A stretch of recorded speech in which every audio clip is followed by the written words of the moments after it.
Welcome to this web seminar of the value strategies of Treacy and Wiersema. Treacy and Wiersema were both students of Michael Porter. And you know that Michael Porter has the competitive strategies, and Treacy and Wiersema actually were being really inspired of this competitive strategy of Porter. The only thing is that they think differently about these strategies.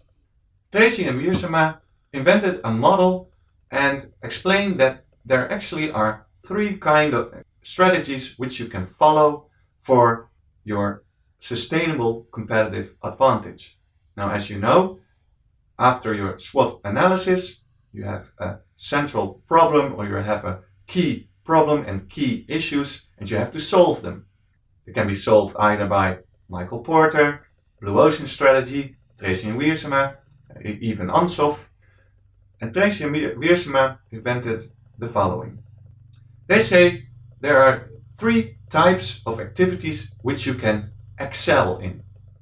Make no mistake, whilst Michael Porter says you have to choose one strategy and you have to really hold strong to this type of strategy, Treacy and Wiersema actually say no. All the three types of strategy that we mentioned are need to be in a basic form at every company, but there is one in which you can excel, or you need to excel to maintain your sustainable competitive advantage. Let's have a look at three of them, all three.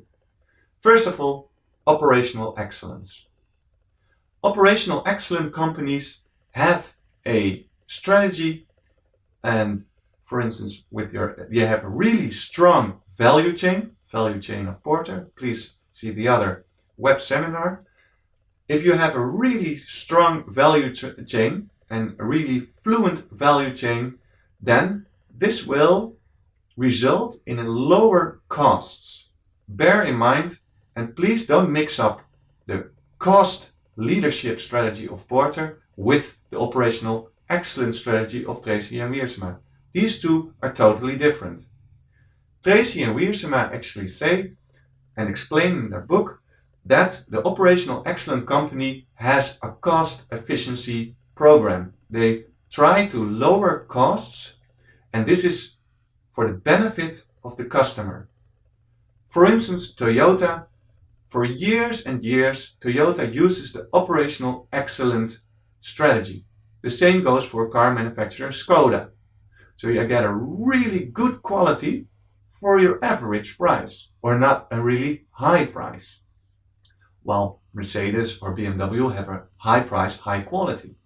The quality of a Skoda and a Toyota is also really good or reasonable, and the cost benefit that you have because of this company which works in an efficient way, operational excellent way, the cost benefits are being translated to the consumer. So that's a strategy that you can follow. Second strategy is product leadership. Product leadership, the word actually explains it, is a really, really perfect product. A product which really distinguishes itself from other products. There has been a lot of discussion, but I think that Apple really has a product leadership strategy. The products of Apple really distinguish themselves from other phone manufacturers, for instance Samsung or HTC or whatever.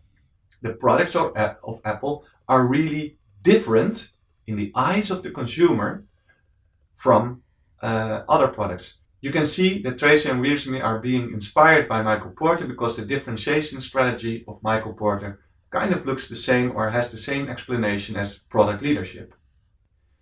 Now, the last one is customer intimacy. Customer intimacy, the easiest way to think of it is no answer. So you do everything for your customer, everything. So, and that obviously goes with a higher price. Service is outstanding. The quality is outstanding. Everything is perfect. For instance, Singapore Airlines really has a clear customer intimate strategy. if you are using the customer intimacy strategy, money is no problem.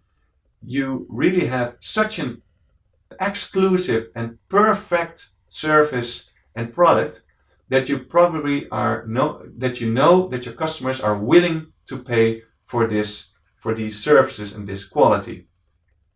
So that's the customer intimacy strategy. Now, as you can see, there is a triangle. The easiest way to use this model and to explain which strategy the company uses now or you want to use is by giving a 10-point scale on every axis. As I started this seminar, Treacy and Wiersema explained that every company needs to have a minimum on every axis and has to excel on a certain one. So for instance, if you are Singapore Airlines, you can imagine that you have a perfect product. So maybe you reach the 4-point scale on the 4 on a 10-point scale. And that you also have quite an operational excellent company, but it's not necessary. Maybe you score a 2 or 3 on a 10-point scale. Whilst the customer intimacy scale, you can choose on which part you want to excel. For instance, Singapore Airlines maybe 8, 9 or even 10 on a 10-point scale. If you really try to maximize your customer intimacy strategy, you should go to the 10-point scale or nearly to the end. Now, Treacy and Wiersema call this a value strategy. To put them all together, you have the value strategy of Treacy and Wiersema, you have the competitive strategy of Porter, you have the growth strategies of Ansoff, and then you have the blue ocean strategy of Chow Kim and Mauborn. And obviously there also are different strategies like a takeover or a collaboration between businesses. But if we talk about strategies which you can follow, then these are the type of strategies. I hope I explained you more about the Treacy and Wiersema model, and please take your textbooks to read more about these models.